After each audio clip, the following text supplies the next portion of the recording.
All right, good morning. Thanks, Rich. Thanks for joining us this morning. We're going to provide you this morning an update on the Delbridge Collection at the Great Plains Zoo. I want to start off by just saying how much we appreciate our partnership and collaboration with our team at the zoo. We have a lot of collaborations in the city, whether it's the pavilion or the airport or a lot of different organizations that we work with collaboratively. The zoo is an important one to us. One team working together for the benefit of our community. I want to thank the leadership there for all the work they've done on this issue for the last several weeks. As you hopefully saw, we sent out a pretty detailed press release on the Delbridge Collection back on the 18th of August. And despite that, still quite a bit of misinformation floating around about the collection, so we're here to just talk about that today. There's a lot of emotion around this topic. Some of it's warranted. Some of it, quite honestly, is just being spread by elected officials and some of my colleagues on the city council, and that's unfortunate. So you'll just hear from the horse's mouth from myself and from the zoo leadership and Parks and Rec on why we're looking at the direction we're going with the Delbridge. And so it's very easy to armchair quarterback decisions that come out of our zoo or come out of City Hall, but I'll tell you that the reality as leaders is we have to make sound, pragmatic decisions for our community every day. This is another one of them, so we will keep pressing on with the direction that we're going. So with that, I'm going to introduce Becky DeWitz. Becky is the president of the Great Plains Zoo and Delbridge Museum. And Becky, the floor is yours. Well, good morning, and thank you all for your time today. As the mayor already said earlier this month, we did announce the very difficult decision to decommission the Delbridge Museum of Natural History. I want to reiterate that this decision was not made abruptly or lightly. The museum has provided an educational experience promoting wildlife understanding and for the past 40 years. Before that, it was at West Sioux Hardware Store for another 30 years. These specimens have been on exhibit since the 1950s. I have great reverence for their educational value. Earlier in my career, I started as an educator. And as an educator, I learned the importance of using biofacts. Biofacts are an important tool to help people garner an understanding of the natural world, the species that inhabit the natural world, their adaptations, and their role in a unique ecosystem. We are participating in master planning, which considers the best use of every area and facility within our 45-acre campus. This plan is being developed with zoo staff as well as city staff, and the input is helping to guide the development of our campus, including the addition of a world-class aquarium and a reimagined butterfly rainforest, in addition to taking a look at aged exhibits throughout the campus, including our penguins, which we hear a lot from our community that people would like us to address. Part of master planning includes the Delbridge Museum of Natural History. It is showing its signs of age, and the specimens are cracking and some look very tired. It is in need of updated interpretation. Regardless of the recent merger with the Butterfly House and Aquarium, care and attention was needed for the Delbridge Collection to ensure its longevity. Conversations started over a year ago with the City of Sioux Falls on the future of the Delbridge Collection and what that could look like. We researched what options were available for the Delbridge Collection. We wanted all the information in front of us so that we could make the best informed decision possible. And last year we hired a taxidermy appraiser to conduct a certified appraisal, valuation, and even though the monetary value is a moot point, as the city is unable to legally sell or auction the collection, the report gave us a condition assessment for each specimen within the collection. The specimens do receive annual maintenance to ensure that they're properly cared for by a taxidermy expert. The specimens are between the ages of 45 and 75 years of age. We also knew that the specimens were harvested at a time in the late 1940s, when arsenic, asbestos, and other chemicals were readily used in taxidermy. Again, in order to make the best decision possible, we needed information. This is especially considered as part of our master plan, and if we were to move the collection to a different area on the zoo campus. We wanted to have all that information in front of us.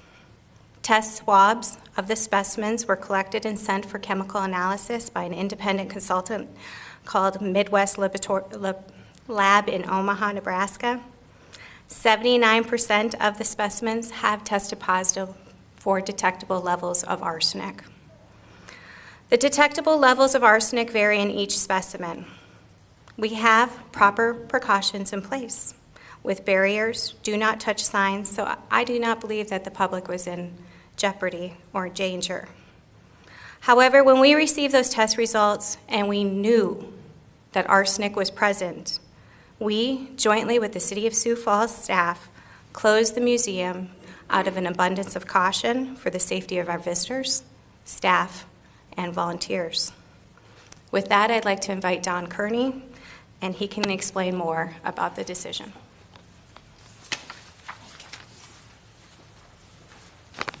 Thanks, Becky. As Becky mentioned, the test results showing when we had the test results showing arsenic was present, we took the proactive approach to close the museum again for the safety of the zoo staff and its 250,000 annual visitors. As these specimens continue to age, we know that the risk only becomes greater for chemical exposure. During this time, we further researched our options for the collection and what's best for our community and the staff at the zoo. Based on federal laws, including the Endangered Species Act and state law, the options are severely limited. We did extensive research and consulted with other larger reputable museums about the best practices to manage aged taxidermy. We also looked at the possibility of other third parties that might be interested in the collection and still comply with state law. We discussed glass enclosures and making it part of a reimagined education center. And based on the condition of the assessment, the condition assessment that was performed, the test results that we received, in addition to the costs associated with other options, we didn't feel this was a prudent decision. It was determined the best course of action was to seek surplus resolution for the Delbridge collection. We worked diligently to contact the Delbridge family to notify them of this decision, and we were able to get in contact with one of the family members who was understanding of the decision. Even though the Brockhouse family sold the collection to the C.J. Delbridge, out of respect, efforts were made to reach the Brockhouse family. Becky and I were able to hold a meeting with the members of the Brockhouse family last week to discuss the decision with them. Before we move forward with anything related to the collection, we will need City Council to consider the surplus of it. Some of those next steps include the City Council will be given a presentation on September 5th during the informational that day about this decision to surplus the collection.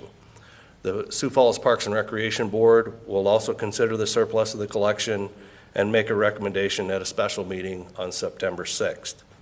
A surplus resolution will be brought forward to the City Council at their September 19th City Council meeting. I'd also like to mention that the Sioux Falls Zoo and Aquarium Board of Directors made a motion to support the city's disposition of the Delbridge collection. I've read recent reports that state our intention is to immediately dispose of the collection in the landfill. That is simply not true. There are regulations defining how disposition can occur, and we do expect it to be a months-long process. With that, I'd like to turn it over to Dave Fifely, City Attorney, to talk about regulations that we must follow. Thank you. Thank you, Don. Good morning. Dave Fifely with the City Attorney's Office.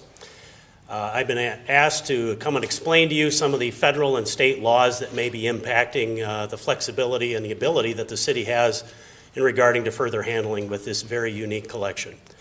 On the federal side, you've already heard that there are several federal acts that protect endangered and threatened species. Collectively, we'd call these protected species. Several of the specimens within this collection are protected by that specific act. Not only does it govern live animals, but these laws also govern dead animals and even parts of dead animals, and we have to be very careful and work closely with federal regulatory agencies in determining the next steps with those protected species. On the state law side, we have a very specific state law that once an item is displayed within a city or county museum, and if we are attempting to either give it away to a different museum, et cetera, state law strictly limits what we can do in that instance. We can only give it to another 501c3 entity, and they must store or display it within the state of South Dakota. It cannot leave state lines. It is a very unique restriction that prohibits our discretion in what we can do here. If the city council is being asked to surplus these items, we will work closely with regulatory agencies to determine the next best steps to legally and safely handle the situation. You've heard reports and discussion regarding the arsenic. From our research, we have found that there are no acceptable levels of risk regarding arsenic. We need to keep that in mind here. We don't have a specific parts per million or a microgram finding on what is acceptable. In terms of regulatory agencies that govern places of employment, certainly there are certain reporting requirements, but in terms of what's a safe level, there's nothing out there. Certainly, our office was consulted regarding this joint decision on what's the best approach once we know arsenic is present in the collection. The other part that is probably not being discussed enough is not only once arsenic is detected in a specimen, but the other, say, 30% that don't have it yet, it migrates. That's the word they use. It's a migration where the arsenic will still leach out among those other specimens, and the levels are expected to continue to increase. Some people may say, well, there's an acceptable level of risk. Well, in our joint discussions and research thus far, there is no acceptable level of risk when you're dealing with a known carcinogen. And Sioux Falls, we are doing what we feel is best for our community and for our staff at the zoo, as well as our 250,000 visitors each year. With that, I will open up to questions from reporters.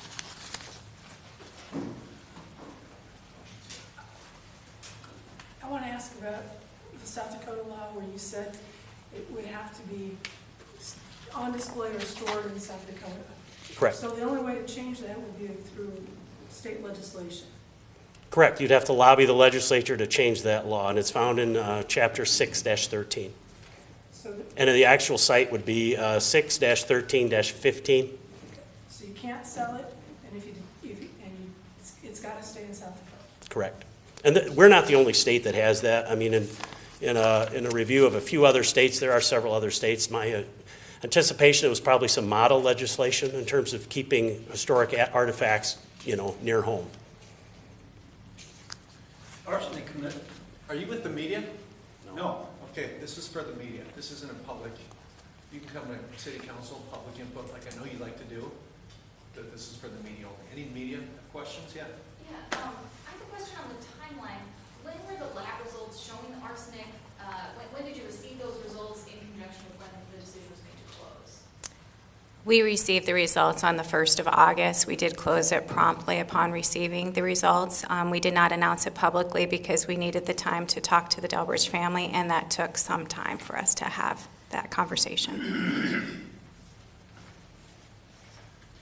Mayor Tenhaken, you cited misinformation floating around. Can you elaborate on that? I'll just say that we have some elected officials that are a little ready, fire, aim, and call bombing and email bombing the mayor's office is typically not a good way to bring resolution to an issue. And so before we even shared some of this information with our city council members, it was already time for them to go on Facebook and light things up and share information about giving the collection away, and it's been mishandled over the years, and we have reports that show our annual inspections that we do. And so it's easy to armchair quarterback decisions like this when you're on the council, but when you're in the chair with a year's worth of information, it's very different. So we've been encouraging our city councilors, a couple in particular, if they have questions or concerns, reach out, set up meetings, get the facts on what's going on with this collection. And that's why we called this today, because hysteria is probably an overused term, but there's just been a lot of emotion over the last week. We're like, hey, let's hear it from the horse's mouths. We have legal issues that we have to work around. We have a collection that's aging not well. None of us do. And that goes with taxidermied animals. And then we also have a health risk. And in the public sector, Dave did a great job of saying it, our risk tolerance is very low, and it's non-existent. And people like to sue the city. And I know that after 6 years in the chair. So when we have a known carcinogen in one of our public displays, we can't take risk. And that's what we're doing here. Do you have a sense of what the cost would be to get everything in a glass enclosure to the point where it would, I know that was discussed as one of the possibilities, but cost was a concern. We are currently working on getting some more cost analysis done so that we have that information ready at the September 5th informational. And we are contacting about 3 different organizations right now so that we can show that we're vetting this out with different opinions and different options that could be available. If you talk about the master planning process, it seems fairly clear that whatever the future is for the specimen themselves, it won't be in that space at what was the Delbridge Museum. Can you talk at all or say anything publicly about the future vision for that space, or maybe why some of these conversations started in the first place? Sure. So pretty soon, after I started in my career, so it's almost 3 years that I've been here, I walked through the Delbridge Museum itself, and about a third of them are showing severe signs of age and deterioration. So I knew that those needed to be handled with care.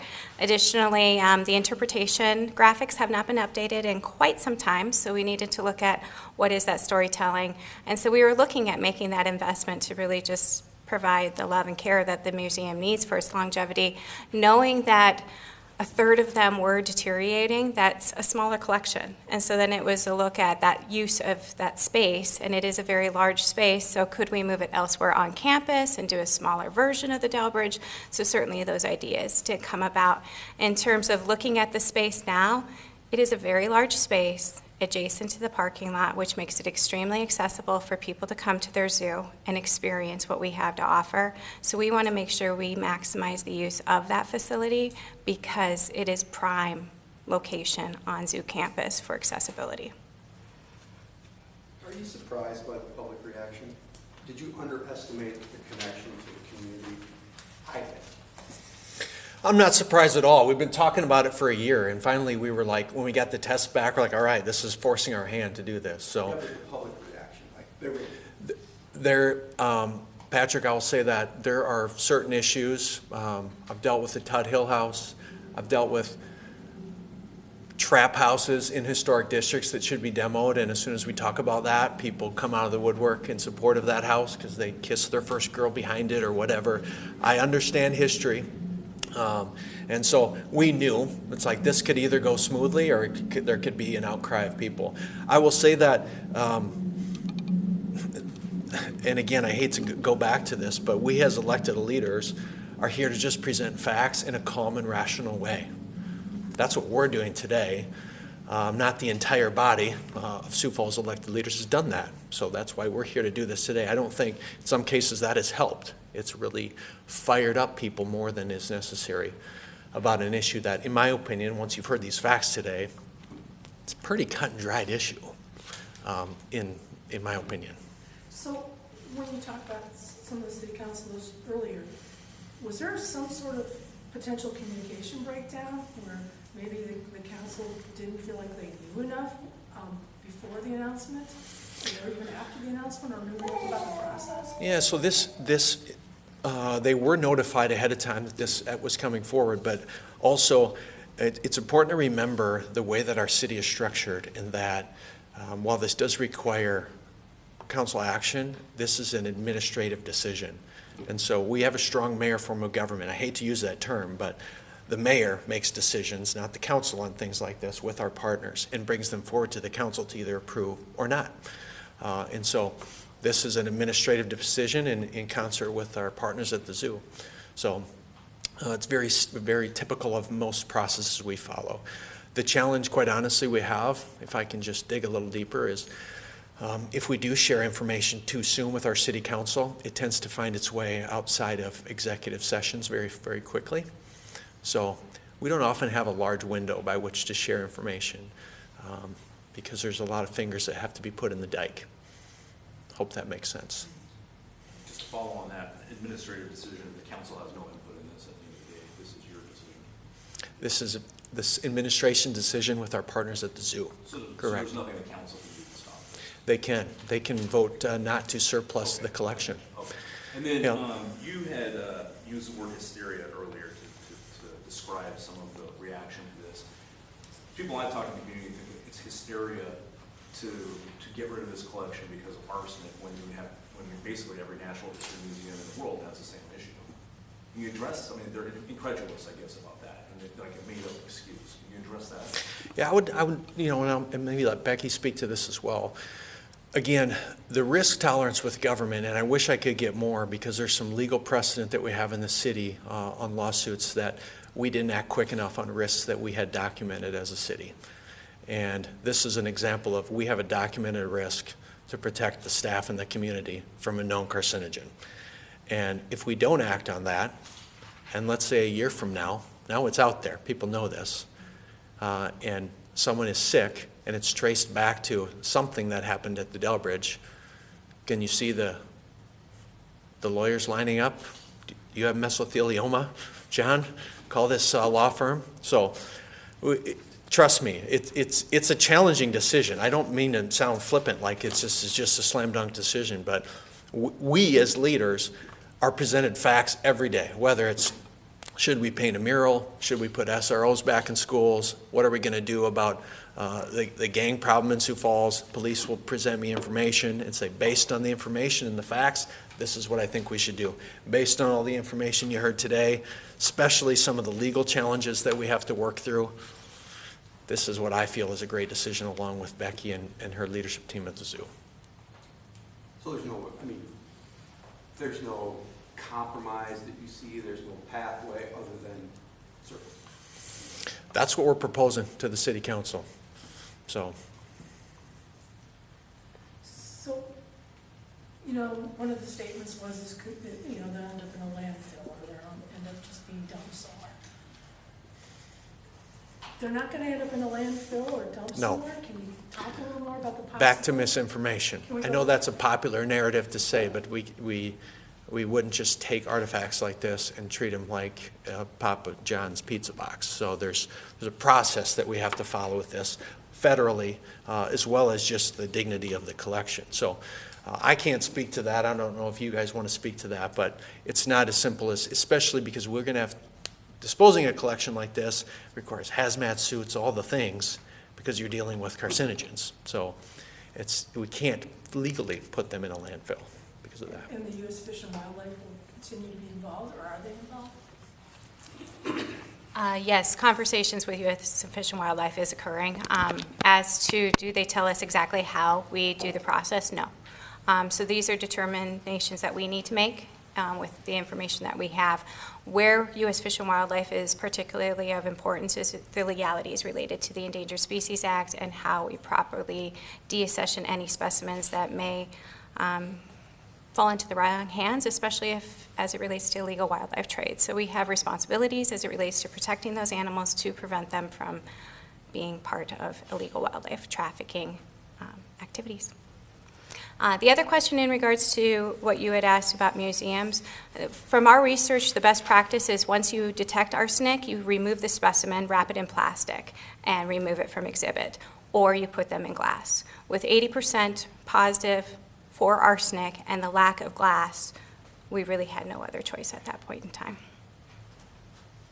If some donor would come up with whatever amount of money, you'd need a 501c3 in the community to transfer them over. But if somebody wanted to do it, arsenic, no arsenic, put it behind glass, whatever, are you open to that discussion? Possibly, but that still doesn't fix all the legal issues, including the fact that the collection always belongs to the city of Sioux Falls. Correct, Dave? That if it goes away, reversionary right. So we still have a responsibility that comes with that. It's not as easy as just giving it to some guy I'm hearing about in Hartford that has an oddities museum that wants to take these. Yeah, and I think that maybe there's a misperception of people that it's just, we can put this together, put them back in West, whatever it is. It would be complicated, because you would need a legal avenue and a biological path and all these things. But you seem to be saying that you just don't think it's possible. You want to speak to that? I mean, we don't have the appetite for it. There's just too many hoops and too many challenges with it. I mean, and that's just the gospel according to Paul. There's too many issues to work through with this. Now, does it say never? I don't know. If the biggest issue to me is all the legal challenges and the risk to the city.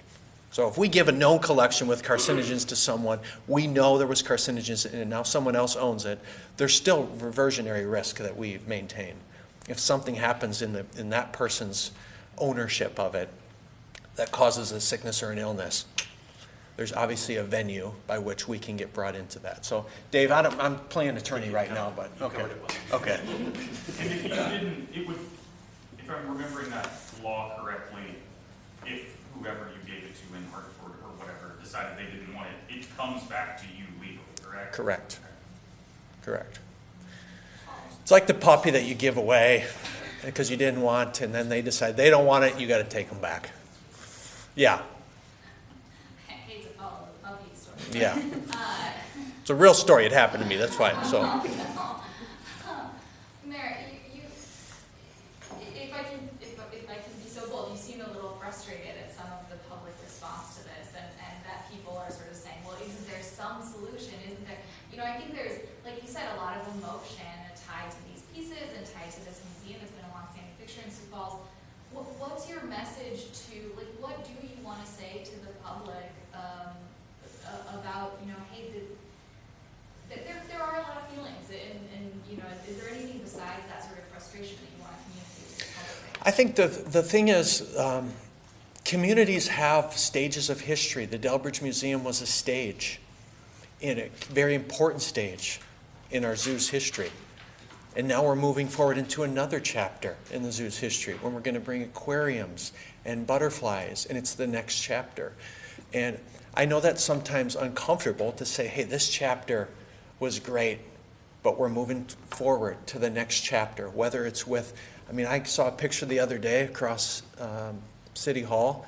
You would not recognize Dakota Avenue in the 40s. It was a totally different place.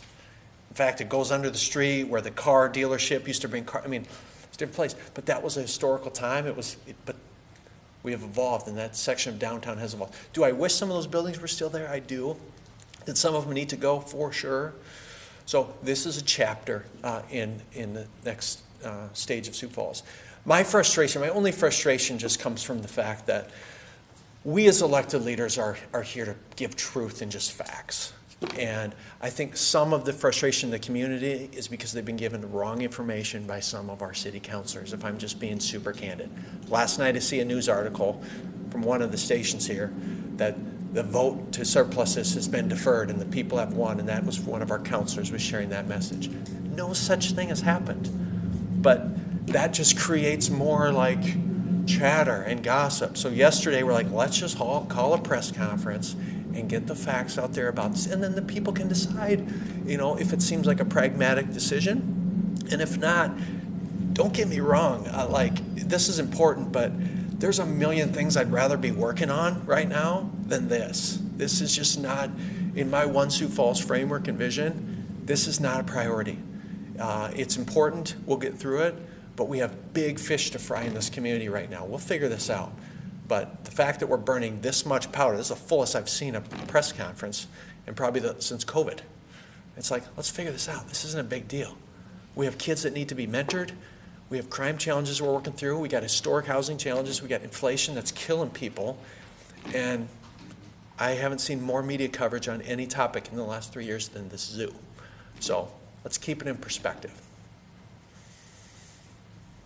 I think that's where the emotion comes in, though, because when you talk to people who do have that connection, it is very emotional. I mean, obviously, I talked about the dog in the rock house, you know, and she's an elderly woman, but she cries, you know, and she's not the only one. There are a lot of people who have that connection.